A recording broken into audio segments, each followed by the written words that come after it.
Selamat datang kembali di pembahasan mendalam kita. Hari ini kita mau kupas bab 19 nih dari materi yang Anda bagikan.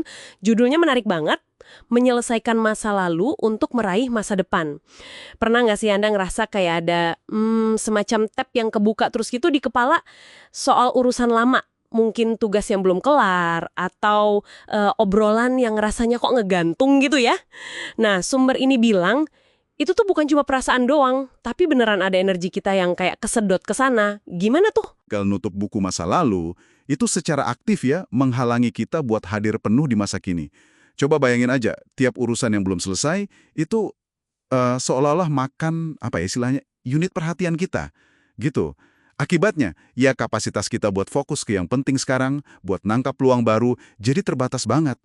Jadi ini bukan cuma soal ingatan, tapi soal kapasitas mental aktif yang kepake terus. Wah, jadi beneran kayak ada bocor alus energi mental gitu ya? Analoginya menarik juga di sumber ini. Dibilang kalau kekacauan fisik di sekitar kita, kayak barang numpuk nggak kepake, kertas-kertas, proyek mangkrak, itu tuh sebenarnya cerminan kekacauan mental kita juga. Semua barang belum selesai itu, termasuk mungkin hubungan yang belum tuntas emosinya, menuhin ruang di kepala kita. Jadi solusinya, kedengarannya sih simple ya, selesaikan, buang, atau ya delegasikan aja. Pokoknya kosongin ruang itu, biar unit perhatiannya balik lagi. Betul, betul. Dan pengosongan ini, menurut sumber Anda ya, nggak cuma berhenti di level fisik atau tugas aja. Seringnya, yang paling nguras itu justru kekacauan emosional. Nah, disinilah bab ini ngenalin satu alat yang kedengarannya intens tapi kayaknya berguna banget. Proses kebenaran total, atau total truth process. Ini bukan sekedar ya curhat biasa atau marah-marah doang, tapi ini cara yang lebih terstruktur gitu buat ngungkapin semua lapis perasaan terkait konflik atau hubungan.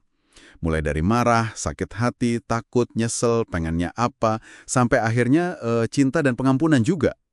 Wah, menarik banget. Biasanya kan kita kalau nggak marah ya udah atau sedih aja gitu ya. Nggak sampai semua lapis.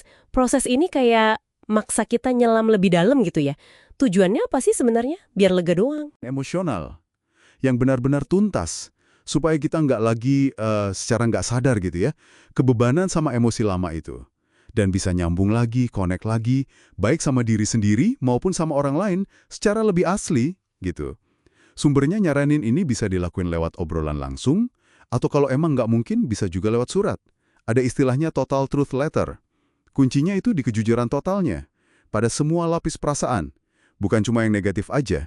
Kalau nggak semua diakuin, ya nggak utuh penyelesaiannya. Oke. Jadi ini langkah konkret buat bersih-bersih emosi tadi ya.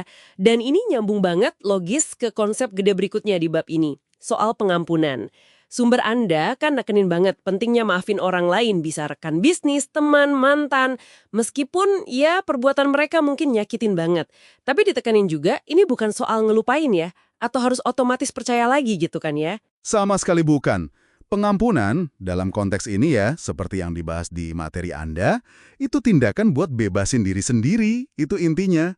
Tujuannya bukan buat ngasih keringanan ke orang lain, tapi buat ngambil lagi energi dan fokus kita yang mungkin selama ini kesandra sama rasa sakit atau dendam masa lalu. Kan masa kini ini satu-satunya waktu kita bisa bertindak ya kan? Kalau kita terus-terusan bawa beban emosi masa lalu, ya kita kehilangan kekuatan di masa kini. Contohnya, Simon Weston itu kuat banget ya. Dia maafin pelaku yang bikin dia cacat seumur hidup. Dia milih bebas dari benci itu demi dirinya sendiri. Oh, jadi ini murni soal pragmatis ya, demi kebaikan diri kita sendiri gitu, biar bisa lepas jangkar emosi terus maju. Bisa dibilang gitu. Sumber ini bahkan kasih perspektif yang mungkin bisa bantu prosesnya. Yaitu gagasan bahwa setiap orang, termasuk yang nyakitin kita itu, pada umumnya, mereka itu ngelakuin yang terbaik yang mereka bisa pas saat itu. Dengan tingkat kesadaran, pengetahuan, dan sumber daya yang mereka punya waktu itu. Ngertiin ini bukan berarti ngebolehin tindakan mereka ya, tapi bisa bantu kita ngelepasin cengkraman personal dari rasa sakit itu. Jadi, maafin itu soal ngambil lagi kendali atas energi kita. Urusan masa lalu, mau itu tumpukan kerjaan fisik, proyek belum kelar, atau beban emosi yang kusut, itu langkah krusial banget. Buat apa? Ya buat bebasin energi dan unit perhatian kita. Supaya kita bisa benar-benar hadir dan berdaya di masa kini buat bangun masa depan.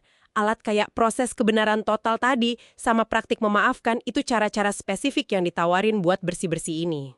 Tepat sekali. Dan mungkin sebagai bahan renungan penutup nih buat Anda yang dengerin. Coba deh pikirin, ada nggak satu urusan belum selesai dari masa lalu Anda? Bisa tugas kecil, obrolan yang ketunda terus, atau mungkin perasaan ke seseorang yang belum diungkapin sebelumnya. Nah, mana yang kira-kira bisa Anda ambil langkah buat nyelesainya dalam minggu ini? Kata sumber ini, langkah kecil itu aja bisa jadi ngebuka ruang buat energi baru. Atau peluang nggak terduga masuk ke hidup Anda. Mendalam kita kali ini, sampai jumpa lagi di kesempatan berikutnya ya.